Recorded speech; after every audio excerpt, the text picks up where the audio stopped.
இப்போ நம்ம மோட்டர் எல்லாமே எப்படி இந்த தண்ணி வெளியே எடுத்து விட போகிறோம்னு பார்க்கணும். இந்த பைப்பை வச்சு வெளியே போகிறோம், அதுலேருந்து தண்ணி வரப்போகுது.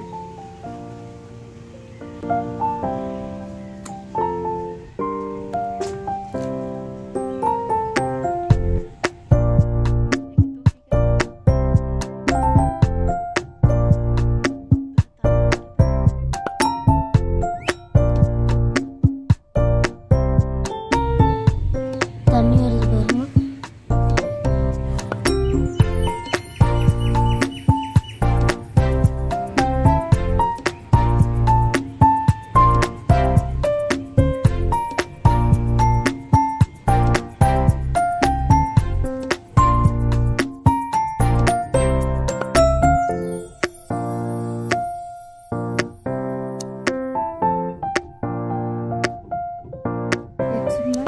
Successful.